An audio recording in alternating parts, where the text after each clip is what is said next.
Hello everyone, this is Caillou. I'm joined by Bradley Rose, and we're back for another Moxtober daily wrap-up. Moxtober is a month-long event in which each day has a designated prompt based on which you design a custom Magic the Gathering card. So far we've got over 70 unique designers participating, and we're only one-third through the month, so this is kind of great. Um, so today's prompt is Tyrant. So what does that make you think of, Bradley? Someone who wields power unjustly or oppressively. Yep, and we have a few good examples of that in MTG, but I think I think we usually think of like villainous power for power's sake kind of thing in Black. We've seen that all across like the color board. So I think that like in terms of effects that people could bring to the table, this one was reasonably open-ended, and I think we saw that in the designs that were submitted. So, Yeah. start us off with a design you'd like to talk about. Okay, let's talk about Hala, Blighted Tyrant. This one is a vampire noble.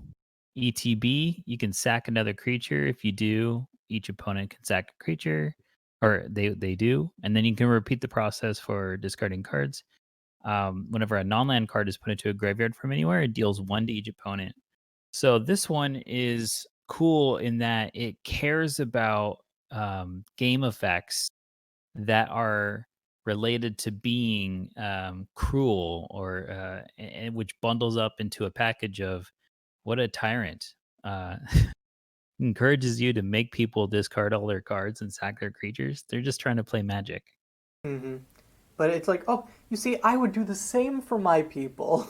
And it's like, hold on. Yes. And then you have the way to mitigate that by the dealing damage. And that's a very powerful, like the second trigger is also very powerful in its own right because you can also like do some crazy shenanigans with the mill because it doesn't say Hmm. whenever one or more non-land cards are put into a graveyard from anywhere. So you can really go off with this sometimes. Yeah. Play that Wheel of Fortune, deal 7, or however much they discard. 3 or Yeah, 2, and Nekasar wishes. oh, yeah, yeah.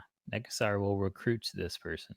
And another thing that I found interesting about this is that this is an uncommon for whatever limited environment it's in. So Mm. um, that can potentially be very depending on where it is. But also like more and more uncommon legends, I think is really cool um, because I think it points to this idea that like you can start having lore be more relevant on the lower rarity cards rather than having because I think those are the things that players are most likely to see. Yeah, I like that it makes sure that only at uncommon you can only do the sack and discard once. Um, rather than like a rare or mythic might let you do repeated stuff. And it's fair, quote unquote, that you have to also do the bad stuff. But at the 5 cost, that's usually like gets into like, okay, not as playable territory. When you get into limited, it starts getting fine for these kind of more bigger 4/4 or whatever. But it's also nice. I like that it's at the 5 cost. You might be able to snipe someone's like single good card in hand and make them discard it. Yep. Okay, so the next card I want to talk about is Lone Tyrant. So this one really caught my eye from a mechanical standpoint because it seemed really cool. I also forgot to put the power and toughness on this. I'm just realizing, dough. Okay, it's supposed to be a 6/3. I remember that. Um, Hmm. so it's 6/3 flying haste for 6. Um, and whenever it attacks, you get a powerful effect. You either get to draw a card, kill a thing, or make it so that 3 target creatures can't block this turn. But if it's the only creature you control, you can just go ham with all of it. Which I think that makes this like a very good like control win con, where it's like you can run this out and immediately get value out of it and kill a thing. Um, it's and like the ability to shoot a creature, draw a card, deal 6. Like you're very happy with that. I, like the black mode is obviously the -2/-2, but if like I think this would be much more of like a I feel like it could be more devastating if it was like draw a card, target opponent discards a card, and then you have like deal 2 damage to target creature or planeswalker or something like that. Then you're like now we're really getting somewhere. But that might be uh, I like that being alone there means you might be playing a deck that has some early creatures, but you have effects that make sure that they die. And that really goes into the flavor of you can imagine this lone tyrant to get more power. They are willing to do mean things to their own team, to their own people, just to get all three, because that is the way to do it. Yeah, and I'm also imagining because that last mode is really good if you have a bigger board. So I'm imagining this lone tyrant who's kind of like Sundere, who's like, no, I don't want to fight with you guys, and just has like a bunch of goblin followers who are chipping in through the target creature can't block mode. So I think Yeah, that would be kind of yeah, funny. yeah. All right, Polis Siege is what I want to bring up next here. Yeah. So this one is an enchantment. When it enters the battlefield, you choose one. One is Tyranny. Whenever a creature you control attacks, you may exert it. If you do, it gets +2/+0 ton a turn. The other is Democracy. Creatures you control get +2/+2. Whenever a creature you control attacks or blocks, flip a coin. If you lose the flip, remove that creature from combat. So the the choices here put into a narrative that you as the player are the ruler and you have a choice. You have the power to tell people what to do, and so you can actually force them to attack with tyranny. And of course, that may go against the grain for some folks. But you will ensure you get that +2 power. With democracy, you get even better results, but from individuals. But sometimes someone doesn't want to actually fight, and that should be okay in a democracy sometimes. But yeah, different modes of rule. Yeah, and it really like again with the siege name throws you back to the Khan's enchantment, which had the choose. Um, and I like Yes. the flavor of this. Like which way the will like the government fall at the end of it? If the siege fails, doomed to tyranny, but then maybe there's like a little bit of hope with the democracy thing. Um, yeah. So the next card I want to bring up is so first of all I want to talk about like one thing that I think lots of people thought of in relation or like personally that my first thought was like tyrant you think of overwhelming power how is that represented in Magic? You have like this thing of the monarch who is like suddenly everyone wants to go after them because they're the ruler and they're going to like leverage their advantage. Well, multiple people thought of different mechanics that make you the tyrant. So I want to feature one of those on Hand of Dominion. 2 and a white, and when it enters a battlefield, you become the tyrant, which means at the beginning of that of the tyrant's end step, or each player's end step, the tyrant creates a treasure token unless that player pays 2 life. So in your end step, you're just going to make the treasure. You're not going to pay. But then that advantage builds and builds if unless an opponent starts to hemorrhage their life total. And also, this is a hate bear, so as long as you're the tyrant, opponents can't pay alternative costs, search libraries, or activate mana abilities that can produce more than 1 mana. Which I think people have been talking about, like how do we make white stronger? I think, as I mentioned earlier, something that can do that very effectively. This reminds me of something that could go in D&T, like a Palace Jailer. And Mm. I said a lot about this, but the last thing I want to say is I like how this shows how tyranny can go into different colors because I think we think that white is kind of like the color of kumbaya and holding hands, but white has this strong like authoritarian government streak. So definitely in there for tyranny. Yeah, yeah. Every color has the potential to do it. It just depends on if it aligns with their values.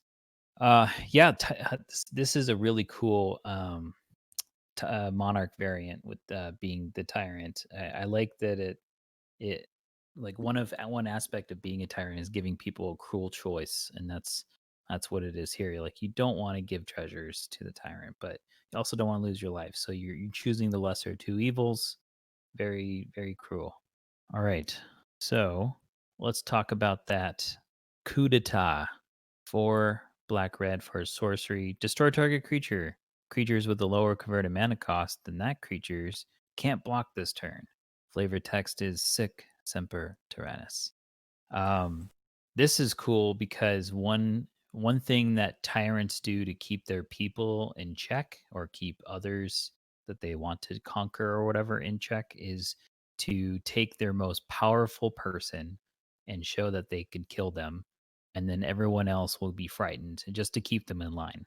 Yeah, and like, okay, this is an uncommon, but I could easily see this as like a common for like an aggressive, like in a multicolor set for an aggressive archetype. It's very Yeah. simple but very cool. I've seen a similar design on the subreddit before.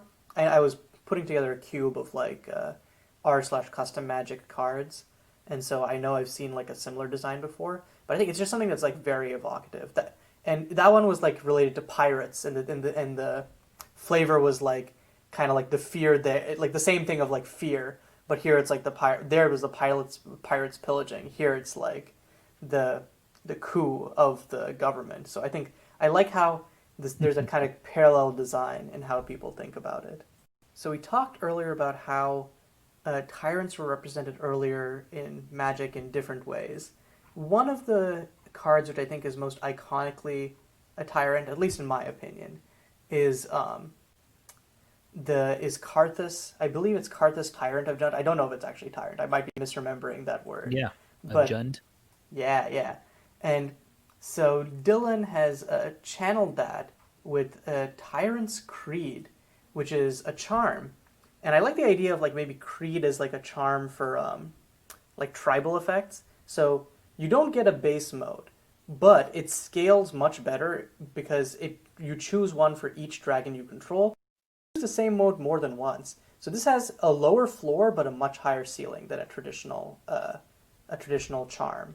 Yeah, it's cool that yeah, it's like we have an existing tyrant, and this was designed to evoke that tyrant, Karthus, and it's cool to tap into because Karthus was like, "I'm all about dragons, baby," and then this one is like, "Yes, we will give you a mode per dragon. Please continue to be all about dragons." Yeah, and I like how each mode kind of like has a different thing of tyranny. Like you can kill creatures, you can force them into servitude, or you can just like grow your forces. Oh yeah, yeah. Being in the larger majority can be a form of intimidation or oppression. Yeah, just like start populating the 5/5 dragons you get off like a Sarkhan or a Latilis. You're really in business. Okay, so let's go into some IP with Agamon the Cruel, a reference to Game of Thrones. So this person has at the beginning of your pre-combat main phase, you may copy this card exiled. You may cast the copy of Terraid. So that's the backside of this card.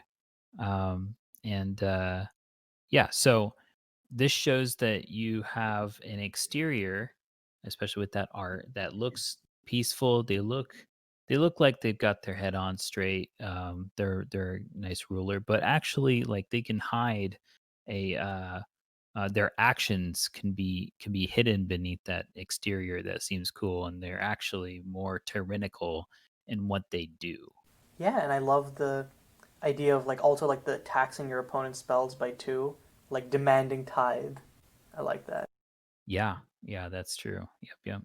Okay, so going back to the idea of like fear in the heart of the populace, which like I guess we talked about that kind of flavoring a decent amount uh, with coup d'état, so not gonna like harp on it too much here. But Thundering Tyrant was a card that I had a real fondness for when I first read it.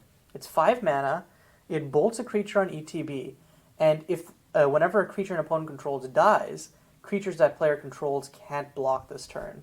So really like mechanically really cool for like the top end of like some aggro deck because you can it's like a flame tongue kavu that can also like get your whole team in if which can be really useful because they might have a big blocker and then a small person and then you just kill the small one and then you get the whole team. And the fact that it's like repeatable also makes it a lot scarier for your opponent. And like flavorfully, obviously, we talked about it. Yeah. Yeah. This is very solid for gameplay and flavor. All right. Okay, let's talk about Tyrant's Gift. Tyrant's Gift is an enchantment. ETB, choose two opponents. The first opponent gains control of a permanent of the second opponent. And then that second opponent gets your Tyrant's Gift. And when you have the Tyrant's Gift at the beginning of your upkeep, it deals 2 damage to you. This This feels really vicious. It makes me think of how you might rule, like a strategic way to rule is you are having rewarding someone else by them taking advantage of yet another person, and then that person is the one that's at the very bottom end, or a group of people, or the very bottom end of the tyrannical rule. You have the middling people that carry out your deeds. Wow, even saying that, it feels very evil to talk about. So, very good Yeah. job. Yeah. And I just love the idea of like, here you go, and then you just see like terrifying oddities crawling out of the chest. It's like, no, Yes. would really rather not. Yep. The tyrant horse. Okay, so it's that time of the episode again. I'm going to be talking about one of Cajun's moxes. This is an inevitability because I love them, and I'm It basically contractually obligated at this it's a point. time-honored tradition. hmm So Mox Tyrant. So it's a Mox. You can tap to add blue, but an opponent of your choice becomes the Monarch, and you can only activate this ability if you are the Monarch or if no one is the Monarch. So you really have to have a comfortable way of getting it back. So basically, use this to play a turn one like Sprite Dragon or Hasty Creature, so you can immediately nab back the Monarchy. So this one, there's definitely like some more obvious powerful synergies compared to the others, but I like this in multiplayer for like the kind of hot potato because Monarch has that natural hot potato gameplay. So and there you can be like, well, you give Monarch to someone else, so you put the target on them despite you being the one who's using fast mana. If you're doing something innocuous with it in the early game. Yeah, the way that Monarch passes around is through combat damage, and if, blue is the worst at creatures, who are the ones that deal combat damage, blue is the best choice for Mox Tyrant here. Yeah, and I think that like we mentioned, it's just yeah, showing that tyranny can be in any colors once again. Yeah. Okay, so, let's go into Vorloth, the Unchallenged. Alright, so this dragon here, 7/7 flyer, it has Tyrant, which is this creature must be the only legendary creature in your starting deck. And when it enters the battlefield or attacks, each opponent sacks a creature or planeswalker, and each player who can't loses a third of the life of their life rounded down. Whoa, even if, like this mechanic of just like I am the only legendary creature, it makes sense that they want to be the one holding power and do not share that power, quote unquote, in your deck and with anyone else. Doesn't want them to be holding it. I could see this like being some kind of thing, even outside of the flavor of Tyrant. I like that it was used here in this case for that. It's very simple, which means what you can do maybe potentially is boost the power a little bit, or maybe there's a set where that it the what legendary creatures you have in your deck matters, and then Tyrant then comes into play. Yeah, like maybe like a pseudo commander draft format. I also like that thinking back, like we have like a lot of designs which kind of show the duality of how people interpret tyrant. Like tyrant as in like we're gonna have like lots of little underlings to represent that this is a ruler, and tyrant as in like stand aside, chumps. I'm the only one big enough on the block. So speaking of someone who is definitely kind of, I think fills both those roles to an extent. Very much a showboat, but also kind of a manipulator. We're going to be talking about Nicole Bolas, but you know, he's not around anymore. We're just going to go to Monument of Tyranny.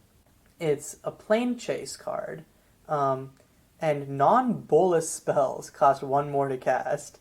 So that is certainly a condition. And whenever you roll chaos on the planar die, you do the Torment of Hailfire action. So very flavorful. Yeah, I I love the it's it'll probably always oppress everyone, but it's uh it's cool when you are the one that can play your bolas unhindered. All right. Um One that's not as on the nose for famous tyrants is Throne of Tyrants. So this one's a legendary artifact. Pay 3 for it. When it enters the battlefield, you become the monarch. And then you tap, add red, white, or black. Now, really love simple designs to try to fit a theme, and it could be a challenge to try to go as simple as you can to fit the theme. I think combining both the flavor of, hey, what do you get when you do monarch plus this color identity, and then you go, oh right, this is Marchesa. Ding, you've met reminders of that tyrant. I think very, very nice and clean reference to a tyrant. Yeah, and a very powerful and simple mana rock. I really want to see how this plays actually, because I think that either be because I feel like it's stronger than it looks, but I think also like Mm. it might just be like an okay upside on a three man on like on your manolith, depending on the environment that it's in. But I think it and the legendary might I don't think it'll often come up as a drawback, but it's definitely flavorful and interesting. So yeah, I'm down for something that's simple and straight to the point. Yeah, yeah, that's good because usually the 3 mana rocks are weaker and they need some other ability. This is definitely powerful. Um, yeah. Okay, so I know you just said something that's not as on the nose for like a popular tire. I think one thing that people do when they get into custom magic, I think, oh yeah, I guess it depends on like how long they've been in the game. But I think for people who are getting into custom magic and have just learned about magic, one thing they want to do is to get in cards that are from an existing IP that they enjoy. And usually I think it's hard to do that in a way that still retains kind of like this magic ease or like feels like it's magic, like I guess bound or set in magic. Ganondorf Hyrulean Tyrant I think does a pretty good job at that. It's a four Yeah. five menace haste. It's pretty, which is pretty powerful on its own. And it's got this little flavor trinket text of if you got legendary artifacts, 3 legendary artifacts, he becomes a big boy.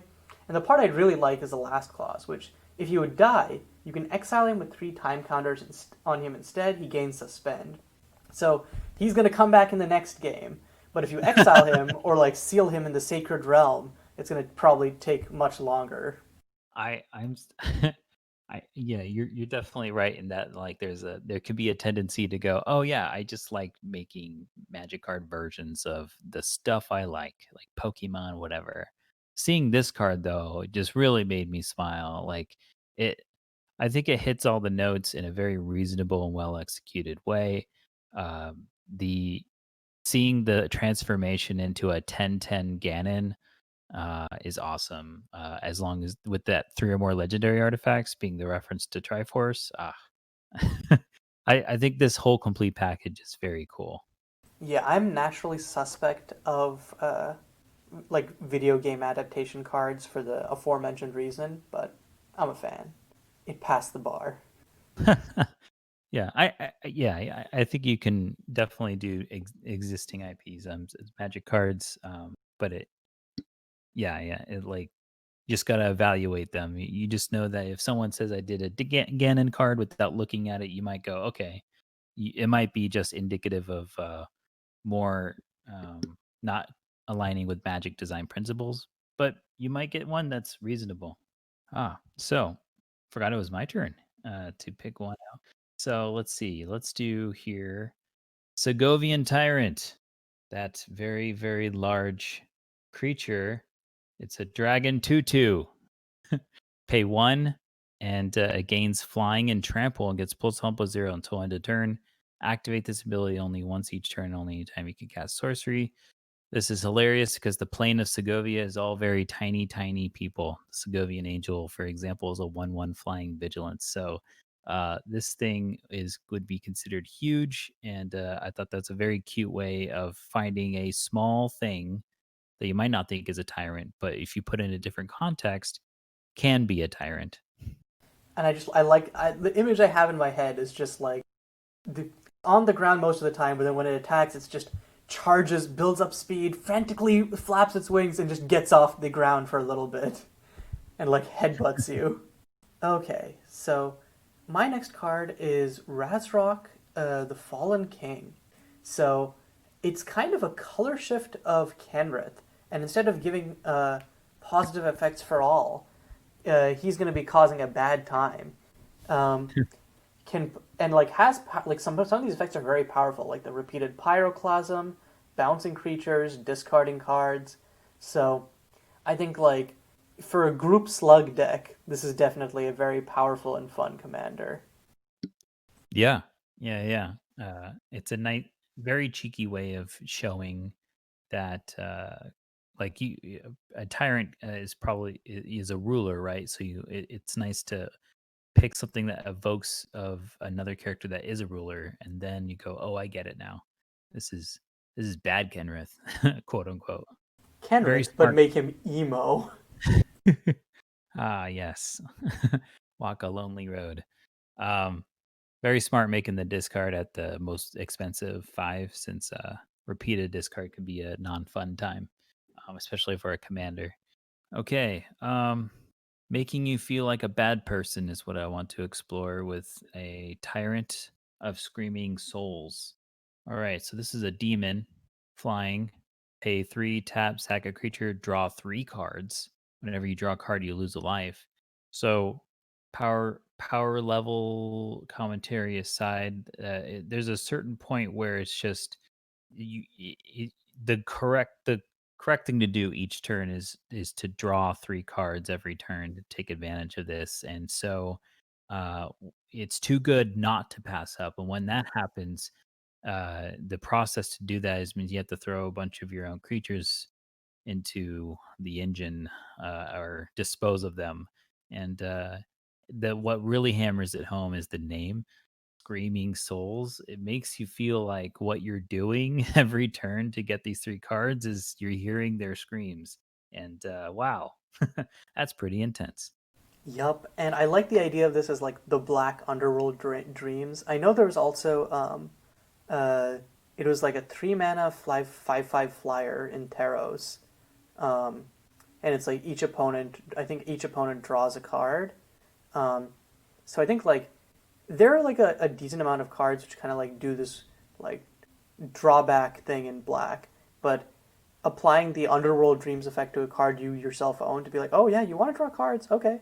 Because we've also had that with like Dark Confidant and stuff like that, where like you lose life. Um, but yeah, like this just feels like a very natural black card. I would expect to see this in like as a core set rare. Mm, Okay, so lots of the cards we've been talking about. We got demons, we got dragons. Okay, fine and dandy. We get it. These are creature types that are likely to be tyrannical. However, um, one thing that was explored was Celestial Tyrant, which is what if we made an angel that was tyrannical? Um, so this is 4 Namardu for a flying haste, double strike, lifelink, so quite a beating. But an opponent can sacrifice a creature or planeswalker, and Celestial Tyrant loses one of those abilities. And okay, I'm gonna be real here. I wasn't sure because the person who made this card didn't specify until end of turn, and I wasn't sure if that was intentional, so I just added the reminder text of this effect lasts indefinitely. But mm. they might have meant until end of turn. But either way, I think it's still a super cool card. You have to pay your tribute. Yeah, yeah, and and definitely feel like you're being quote unquote fair, by saying, if you would like, anyone can vote to not to have me not have any of these abilities. All you have to do is sacrifice a creature, of course, because I'm sacrificing my ability. So fair is fair. Also, one thing that I'd like to give a shout out for is Jumi does, or for the past 2 days, has done their own art for their cards, and I think that's super cool. What? Oh my gosh, that's amazing. Yeah, I like, Yeah. because at first I saw their card from mtg.design and like I put in the art into like Google reverse image search and it's like no results and I'm like, huh, weird. And then like, because you collected the links on Twitter and so I saw their Twitter thing, like yeah, I just decided to mock up something. I'm like, oh, cool. So I thought that was super cool. That is awesome. Very bonus, super awesome points. Get a one mox point. Yeah, you can cash in your Mox bucks on the MTG Beacon of Creation server. No, I'm just joking. Mox bucks. Yes, yes. They yeah, usually they are tapped. Add one more mana. Um, okay, so Let's look at Tyrannical Rule. You pay 7 for an enchantment. When it enters the battlefield, choose a player. The chosen player becomes the monarch. Can't lose the monarch as long as Tyrannical Rule is on the battlefield.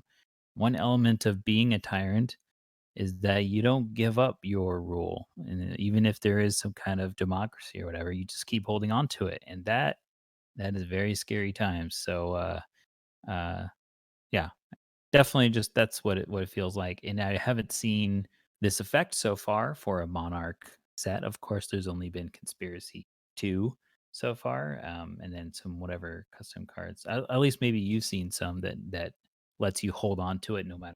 But No, yeah, actually, I feel like I don't remember if I have. So this feels like it's a very obvious design, but one that I haven't seen before. So I respect that. I love cards yeah, that say like, "Wait, this doesn't exist." yep, yeah. I wonder if putting it on a creature, like you'd have to have enchantment removal, otherwise they're always drawing cards. But maybe like if this were in a multiplayer set always, this is a quick way to turn you into the target by everyone else, and then you're gonna die real Mhm. fast. Yeah, it doesn't matter if if you can stop them from taking your monarch if you can't stop them from dealing you damage. Because yeah, Yeah, they'll just they're still beating face. yeah.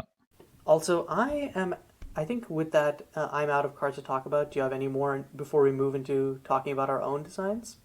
Let's see. How about one more here? Hell Tyrant. Hell Tyrant's a demon noble. I just want to mention this token that's cool. When a non-token creature dies, create a lost soul token. The lost souls are 1/1 black spirit creatures that can't block. Um, and it's got other abilities. You can sack a creature to add red, and then you can use the red to fire breathe. So it's like you can feed into your fire breathing by sacking creatures.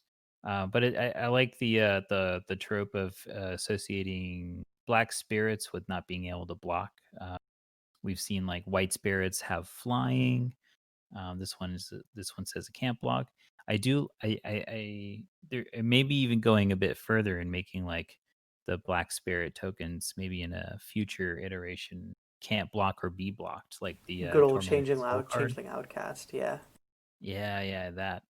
So yeah, just exploring black spirit type of thing. The fact that they're making it a token just kind of makes it like here's the essence of what a black spirit is, and I thought that was a nice little exploration journey. Yeah, I think this is going to be a little bit of like a tangent, but the thing that this reminded me of is if anyone who's listening has played King's Quest 6, the part where like you go to the underworld and there's all those like ghosts just hanging out, this gave me like big flashbacks to that because I think that was the Uh, like most lost soul thing I can remember. wow.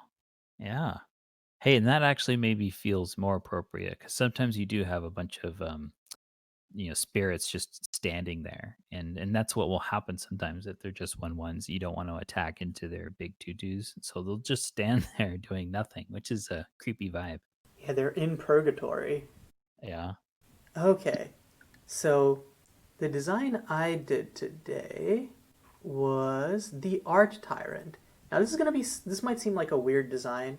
Um, Unlike the other ones I've done, this is very much an in joke, and I'm going to explain it really quickly. So, Tyrant or Simon Williamson is a big part of the custom magic community. He's been around for several years since the start of the custom magic Discord. Um, he makes prolific art files, which I think lots of people reference. He's been a big community figure. Um, but yeah, his username was Tyrant, and so I was like, okay, it how has no one else made a card for this yet? So this is his usual avatar over here.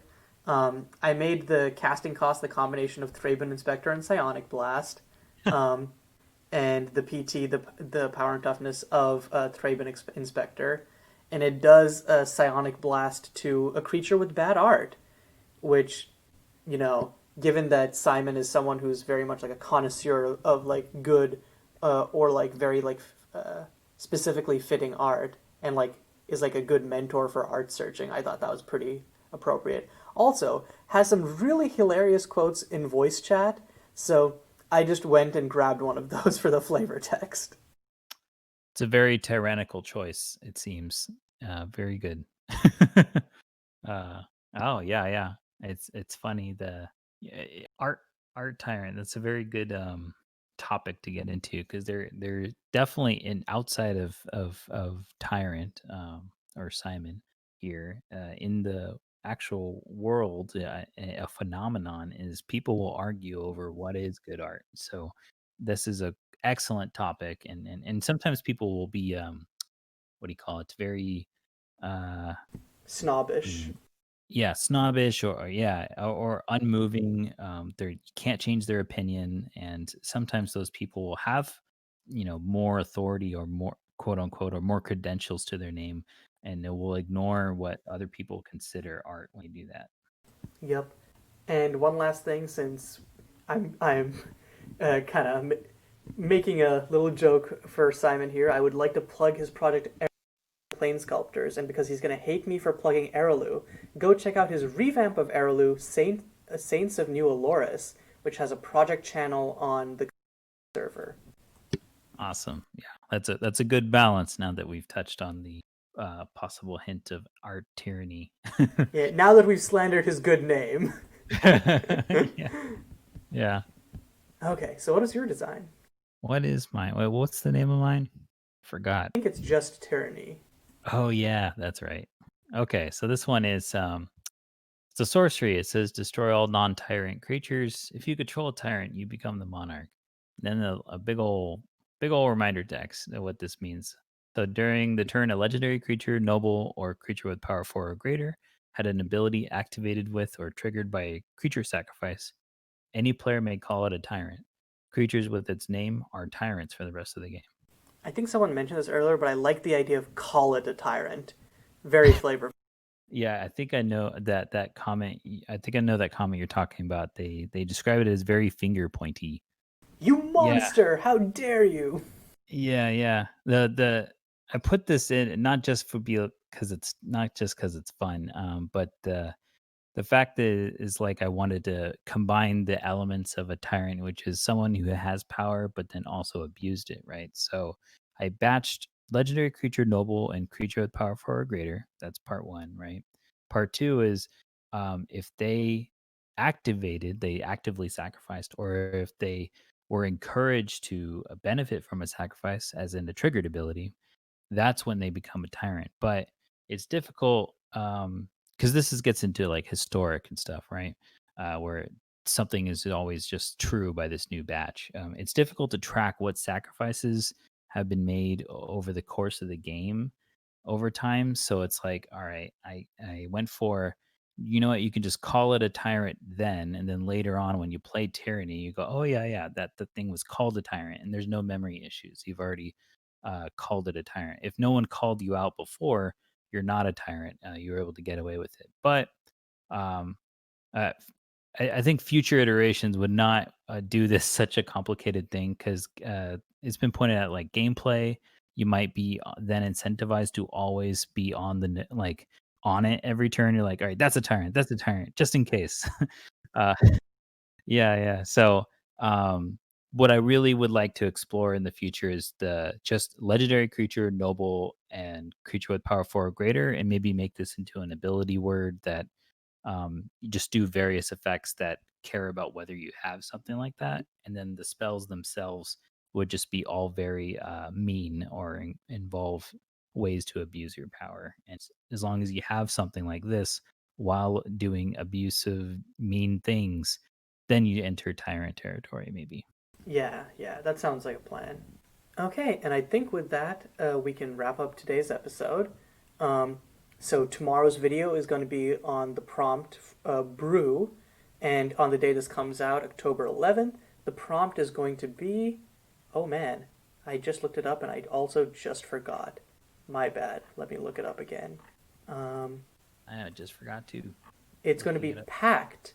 So once again, make sure that if you put your designs on Twitter, hashtag them with MTG Moxtober.